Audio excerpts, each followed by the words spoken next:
नमस्कार, मैं हूं दीपक हिमांशु और आप देख रहे हैं टीचिंग वाला। दोस्तों, बिहार शिक्षक भर्ती 2023 अगर आपने दिया है तो आपके लिए बहुत बड़ी अपडेट यहां पर निकल कर आई है।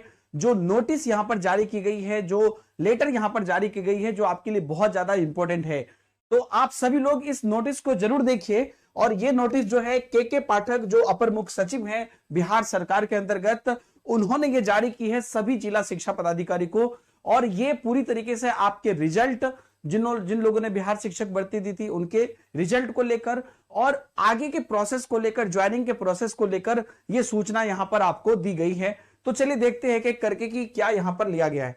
तो पहली बात तो ये जो लेटर है दोस्तों, ये लिखा गया है सभी जिला पदाधिकारी को। तो बिहार के जितने भी जिला पदाधिकारी हैं उन सभी को यह लेटर लिखा गया है। क्या लिखा गया है, ध्यान से देखिएगा। इस लेटर में लिखा गया है कि बिहार लोक सेवा आयोग द्वारा आयोजित शिक्षक भर्ती परीक्षा प्रथम चरण के संबंध में, क्योंकि अब जो अगला बार होने वाला है वो द्वितीय चरण है, तो ये नोटिस जो है ये प्रथम चरण के संबंध में ये जारी की गई है। क्या कहा जा रहा है, देखिए महाशय, आप अवगत हैं कि माह अगस्त 2023 में उसके अंतिम सप्ताह में बिहार लोक सेवा आयोग के द्वारा सरकारी विद्यालयों में शिक्षक की भर्ती के लिए परीक्षा ली गई थी और उक्त परीक्षा का परिणाम जो है वो शीघ्र ही घोषित होने की आशा है। जैसा कि आपको न्यूज में 2-3 दिन पहले ये जारी की गई थी कि 15 से 25 अक्टूबर के बीच, आप लोगों ने देखा होगा, एक न्यूज मैंने भी आपको दिखाया था जिसमें यह बताया गया था कि 15 से 25 अक्टूबर के बीच आपका बीपीएससी टीआरई प्रथम चरण का रिजल्ट जारी होगा। अब यहां पर क्या कहा जा रहा है कि उक्त परीक्षा का परिणाम शीघ्र ही घोषित करने की जो है यहां पर होने की आशा है। तो अब ये नेक्स्ट वीक तक में आपको, मोटा मोटी वही 15 तारीख तक में आप मान के चलिए कि 15 से 20 तक में आपका रिजल्ट आने की संभावना है। तो परिणाम घोषित होने के बाद अब ध्यान से देखिएगा, जिन भी लोगों का नाम आएगा उनके लिए ये बहुत इंपॉर्टेंट होगा। तो परिणाम घोषित होने के बाद जो है शिक्षा विभाग को बड़ी संख्या में शिक्षकों के योगदान एवं अन्य औपचारिकता को पूरा करना होगा। तो आप सब लोग, जो भी लोग सेलेक्ट होंगे, चाहे आप 1 to 5 में सेलेक्ट हो या 9-10 में सेलेक्ट हो या 11-12 में सेलेक्ट हो, तो जो भी लोग सेलेक्ट होंगे आप सभी लोगों को बड़ी संख्या में जो है आपको योगदान देना पड़ेगा, जो ज्वाइनिंग जिसको हम लोग बोलते हैं। और अलग अलग जो औपचारिकता है, अलग अलग जो फॉर्मेलिटीज है, उस फॉर्मेलिटीज को भी पूरा करना होगा। इस हेतु अनुरोध है कि आप जिला मुख्यालय में एक ऐसा स्थल चयनित कर लें जहां औसतन 2 से 3 हजार के बीच में शिक्षकों के योगदान की प्रक्रिया 4 से 5 दिनों के अंतर्गत हो सके। तो अब यहां पर कैसे आप लोगों का, जिन भी लोगों का सिलेक्शन होगा उनकी किस प्रकार से ज्वाइनिंग होनी है, तो जैसे ही रिजल्ट घोषित होगी तो उसके बाद देर नहीं किया जाएगा। मतलब रिजल्ट घोषित होगी और आपका प्रोसेस आगे निकल जाएगा, ठीक है। तो जैसे ही रिजल्ट आपका घोषित होगा उसके बाद यहां पर आपको देख लीजिएगा कि तुरंत यहां पर जिला को बोला जा रहा है कि आप ऐसा स्थल चुनिए कि 2 से 3 हजार के बीच जो शिक्षक हैं उनके योगदान की प्रक्रिया 4 से 5 दिनों में पूरा कर लिया जाए। तो मतलब आप ये मान के चलिए कि आप दशहरा के पहले जो है या दिवाली तक में, मतलब उतना दूर जाएगा भी नहीं, आपकी ज्वाइनिंग यहां पर हो रही है। और प्राप्त अनुभव के आधार पर, ध्यान से देख लीजिए, आप लोगों के सभी क्वेरीज का भी मैं यहां पर उत्तर दूंगा। यहां पर देखिए क्या लिखा है कि प्राप्त अनुभव के आधार पर इस काम के लिए आपके जिले में उपलब्ध जिला निबंधन एवं परामर्श केंद्र DRCC पूर्णतया उपयुक्त साबित होते हैं। इसके अतिरिक्त एक अल्टरनेटिव स्थल का भी चयन बतौर बैकअप आप यहां पर रख लीजिए। केंद्रीकृत तरीके से, ये वर्ड इंपॉर्टेंट है क्योंकि सेंट्रलाइज तरीके से यहां पर होनी है। आपको पता है कि एक पोर्टल तैयार हो रहा है बिहार में जो लगभग अंतिम फेज में है, जिसमें कि आप सेंट्रलाइज तरीके से अप्लाई करेंगे। पहले क्या होता था कि जिला लेवल पे लोग अप्लाई करते थे, अब सेंट्रलाइज आप अप्लाई करेंगे जिसमें कि पारदर्शिता बनी रहे। तो केंद्रीकृत तरीके से सॉफ्टवेयर बनाया गया है, जिस सॉफ्टवेयर के बारे में मैंने 2 दिन पहले आपको वीडियो बना के बताया था। अतः सभी प्रकार की ज्वाइनिंग फॉर्मेलिटीज ऑनलाइन ही होगी और सभी अनुशंसित शिक्षकों की बायोमेट्रिक प्रणाली से पहचान करते हुए ज्वाइनिंग होगी। तो अब यहां पर किस प्रकार से आपका प्रोसेस होगा, तो ये जो प्रोसेस होगा दोस्तों, ये पूरी तरीके से आपकी ज्वाइनिंग फॉर्मेलिटीज जो होगी ये ऑनलाइन होगी और सभी अनुशंसित शिक्षक जितने भी हैं उनकी बायोमेट्रिक की पहचान करते हुए ज्वाइनिंग होगी, जो कि बेसिक प्रोसेस है। आप लोग इस बात को पहले से भी जान रहे हैं। और उपरोक्त के आलोक में यहां पर देख लीजिए कहा जा रहा है कि आपसे अनुरोध है कि इस संबंध में अग्रेतर कार्रवाई करते हुए माह अक्टूबर 2023 के मध्य में शिक्षक के योगदान की संभावना को देखते हुए जिला निबंधन एवं परामर्श केंद्र एवं एक बैकअप केंद्र की व्यवस्था स्थापित करने की कृपा की जाए और इन केंद्रों में पर्याप्त संख्या में कंप्यूटर, प्रिंटर, यूपीएस तथा बायोमेट्रिक डिवाइस स्थापित करने की भी कृपा की जाए, जिसका पूरा व्यय शिक्षा विभाग द्वारा वहन किया जाएगा। मतलब क्योंकि अब यहां पर जो चीजें यहां पर सेंट्रलाइज किया गया है वो बिल्कुल निश्चित रूप से केंद्रीकृत तरीके से आपका जो डॉक्यूमेंट वेरिफिकेशन होगा वो तो होगा ही, लेकिन उसके साथ साथ वहां पर जो ज्वाइनिंग करेंगे उन ज्वाइनिंग वो लोग ज्वाइनिंग करके पूरी तरीके से अपनी सारी प्रोसेस वहां पर कर लेंगे। इसकी सारी व्यवस्था वहां पर की जाए और शिक्षकों की ज्वाइनिंग की तिथि विभाग द्वारा शीघ्र ही सूचित कर दी जाएगी। तो ये मान के चलिए आपकी यहां पर क्या लिखा गया है कि जो अक्टूबर है, माह अक्टूबर के बीच में योगदान की संभावना अब है। ठीक है, तो ये आज के ही डेट में ये आपको नोटिस जो है आप देख सकते हैं 7 अक्टूबर 2023 आज के ही डेट में ये आपको ज्ञापन 296/C ज्ञापन के अंतर्गत आज के डेट में आपको ये जारी किया गया है।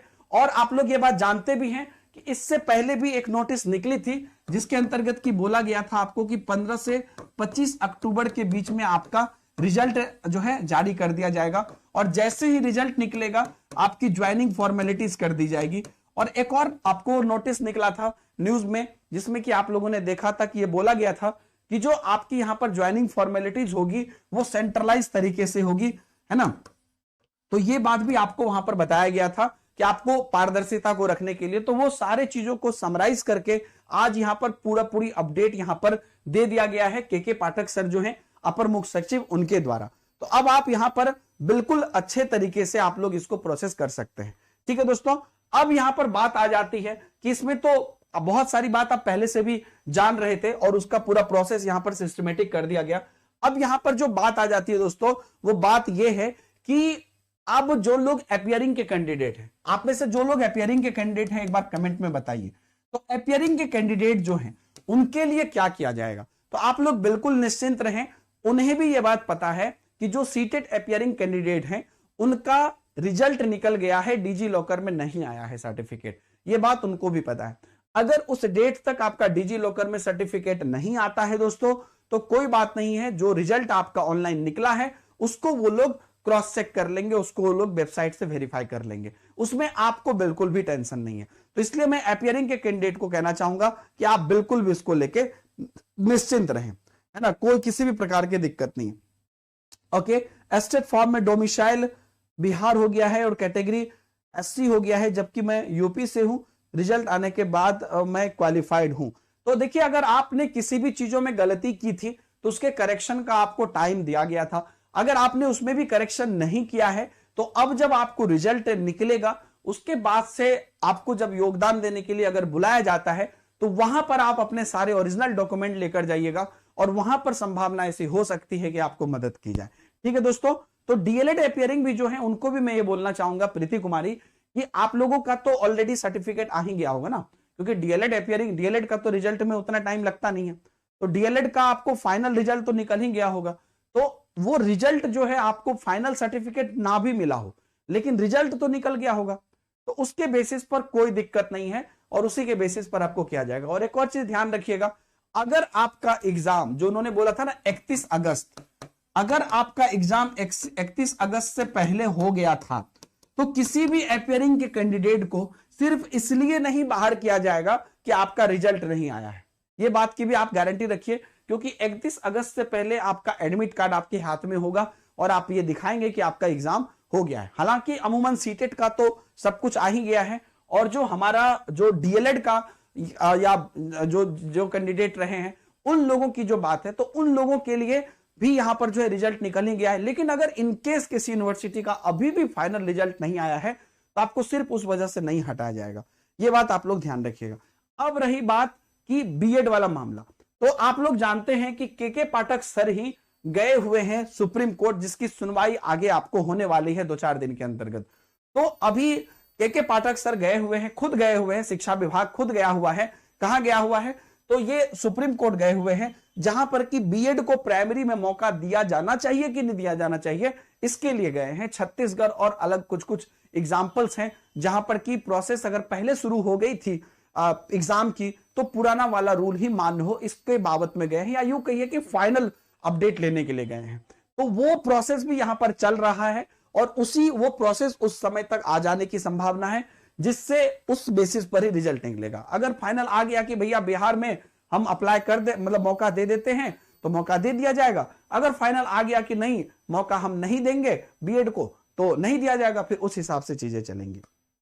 ठीक है, देखिए मार्क्स का जो भी लोग पूछ रहे हैं कि 55 नंबर पे मेरा होगा कि नहीं, या जो भी होगा, तो इस बेसिस पर मैं अभी आपको इसलिए बोलने की स्थिति में नहीं हूं क्योंकि अभी आपका बीएड शामिल होगा कि नहीं होगा, उसके बेसिस पर वो फाइनल चीज निकलेगा और बहुत कम समय बचा है। इस पर जैसे ही कोई अपडेट आता है हम आपको जरूर बताएंगे।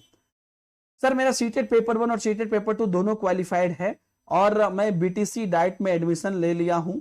आप सर बताइए मुझे किसकी प्रिपरेशन करनी चाहिए। देखिए अगर आप 6 to 8 की या 9-10 की आप पूछ रहे हैं, तो आप पहली बात तो अपनी कंफर्टेबिलिटी देखिए, अपना सारा देखिए कि आप किस किस में एलिजिबल है, पहली बात तो ठीक है ना।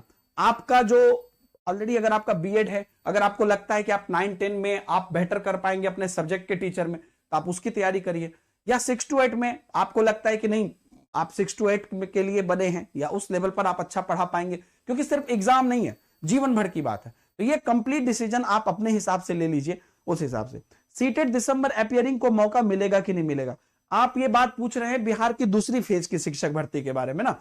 तो मैंने कल जो लाइव किया था उसमें आपको ये बात बता दिया था कि जो दूसरे फेज की शिक्षक भर्ती है वो अगर सीटेट के एग्जाम के इर्द गिर्द होती है तो आपको मौका मिलने के चांसेस हैं, जैसा पिछली बार हुआ था। लेकिन अगर वो नवंबर में ही हो जाती है, 1 महीना पहले हो जाती है, तो फिर चांसेस नहीं है। लेकिन मुझे नहीं लगता है कि नवंबर में बिहार का एग्जाम हो पाएगा। ठीक है सर, डीएलएड वाले में फाइनल ईयर का एडमिट कार्ड अपलोड है, अपियरिंग वाले हैं एडमिट कार्ड अपलोड किए हैं, तो कोई दिक्कत नहीं, कोई दिक्कत नहीं होगी। उन्होंने खुद बोला था ना, उन्होंने खुद बोला था अपलोड करने के लिए, और उसके बाद हालांकि पोर्टल खोला था उन्होंने कि जिन लोगों के पास कोई सर्टिफिकेट आया है तो वो लोग रीअपलोड कर सकते हैं। बाकी मैंने वही बात बोला ना, अगर आपका एग्जाम 31 अगस्त से पहले हो गया है तो आपको सिर्फ इस बेसिस पर नहीं निकाला जाएगा कि आपने वो अपलोड नहीं किया था या किया था, आपका सारा डॉक्यूमेंट वेरिफिकेशन वहां पर किया जाएगा। और अब जब आपको सेंट्रलाइज तरीके से सब कुछ ऑनलाइन यहां पर आपको कराया जा रहा है, तो ऑटोमेटिकली आपकी सारी डॉक्यूमेंट जो भी बच्ची खुची होगी वो भी ली जाएगी। और जो यहां पर ये लेटर जारी हुआ है दोस्तों, इसमें ये कहा ही तो जा रहा है जिला मुख्यालय में कि जहां पर स्थल बनाया जाएगा वहां पर ज्वाइनिंग फॉर्मेलिटीज पूरी की जाएगी। तो इस ज्वाइनिंग फॉर्मेलिटीज में आपकी बायोमेट्रिक पहचान होगी और आपका सारा वेरिफिकेशन भी होगा। और जो केंद्र के तरीके से जो आपका ऑनलाइन यहां पर सॉफ्टवेयर बनाया गया है, उस सॉफ्टवेयर की मदद से आपको वहां पर जितना भी आपका डॉक्यूमेंट है उसका फाइनल वेरिफिकेशन भी होगा। इसलिए आप लोग बिल्कुल चिंता न करें, ये बहुत अच्छे से आप लोगों के लिए प्रोसेस चलेगा। ठीक है, और आगे की जो भर्ती है, बिहार शिक्षक भर्ती फेज 2 की जो भर्ती है, वो भी आपको अमूमन यहां पर बोला गया है कि 20 अक्टूबर तक आपको उसका निकल जाएगा। जो आपने न्यूज में भी आया था कि 20 अक्टूबर तक उसकी भर्ती की डेट आ जाएगी, तो वो प्रोसेस आगे चलेगा 6 to 8, 9, 10, 11, 12। वो प्रोसेस इसलिए भी नहीं रुकेगा क्योंकि उसमें कोई कंफ्यूजन नहीं है। अभी वाले 1 to 5 में बीएड प्राइमरी वाला बात भी है, लेकिन आगे वाले में 6 to 8 में, 9, 10 में, 11, 12 में कोई कंफ्यूजन नहीं है। और जो वैकेंसीज दिखाई गई है वो भी निश्चित वैकेंसीज है। अभी वाली वैकेंसीज बची खुची उसमें जोड़ी जाएगी कि नहीं जोड़ी जाएगी, वो बात पर चर्चा ही नहीं है।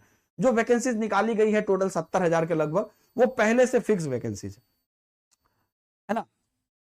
ओके, सब्जेक्ट कॉम्बिनेशन की जहां तक बात है कविता, एक बार आप पूरा डिटेल आ जाने दीजिए, वहां पर एग्जैक्ट जो सब्जेक्ट कॉम्बिनेशन जिसके अंतर्गत माना जाएगा आपको वही करना पड़ेगा। इस बार एस्टेट में भी काफी लोगों ने गलती की, जिनका मान लीजिए कि केमिस्ट्री ऑनर्स रहा, उनको यहां पर जो है मैथमेटिक्स से उनको करना था, है ना, उनको साइंस से नहीं करना था, तो ऐसा कॉम्बिनेशन उनका बन रहा था। तो वो चीज एक बार आ जाने दीजिए, तो फिर हम लोग डिटेल देख पाएंगे, है ना। एस्टेट में अपियरिंग को मौका मिलेगा क्या? अभी एस्टेट के बारे में जो हमारे आनंद किशोर सर हैं, बीएसएबी के चेयरमैन हैं, उनसे पूछा गया था, अगर आपने देखा होगा तो मैंने टीचिंग वाला पर चैनल पर एक न्यूज भी किया था। उनसे पूछा गया था कि आप क्यों नहीं अपियरिंग को मौका देते हैं एस्टेट में, जब बिहार में शिक्षक भर्ती में मौका दे दिया जाता है। इन्होंने कहा था कि ये सारा डिसीजन जो है शिक्षा आयोग के अधीन है और शिक्षा आयोग का भी यही रूल है कि आप स्टेट में बैठते हैं तो पहले से आपका सब कुछ, उसका जो भी क्वालिफिकेशन है वो क्लियर होना चाहिए, तो इसलिए हम मौका नहीं देते हैं। हालांकि क्वेश्चन वाजिब है, जब बिहार शिक्षक भर्ती में आप पेपरिंग को मौका दे रहे हैं जो उसके अलग अलग नेक्स्ट लेवल का एग्जाम है, तो इसमें क्यों नहीं मौका देते हैं? ठीक है, तो वो क्वेश्चन है। बाकी अभी उन्होंने इस बात को ऐसे करके टाल दिया था कि नहीं अभी मतलब हम लोग जो है शिक्षा आयोग का जो रूल है उसी को पालन करते हैं। तो ये बात आप लोग सब लोग समझ गए। जिन लोगों ने अभी इस बार एग्जाम दिया था, आप लोग सारा कुछ रेडी रखिए, कभी भी आपकी आगे की प्रोसेस हो सकती है। और ये आज जब ये नोटिस निकाली गई है तो कहीं ना कहीं ये सारी बात हमें ये समझ के रखनी पड़ेगी कि ये नोटिस जो है ये अब प्रोसेस चल रही है, दोनों प्रोसेस पैरेलल चल रही है। जो पुरानी वाली भर्ती है उसका भी प्रोसेस पूरा आगे चल रहा है और जो नई वाली भर्ती है उसका भी प्रोसेस आगे चल रहा है। ठीक है दोस्तों, ये सारी अपडेट रही आज की। आगे के अपडेट के साथ भी हम आपके बीच में बने रहेंगे अगर कुछ भी प्रोसेस आता है तो। Thank you very much.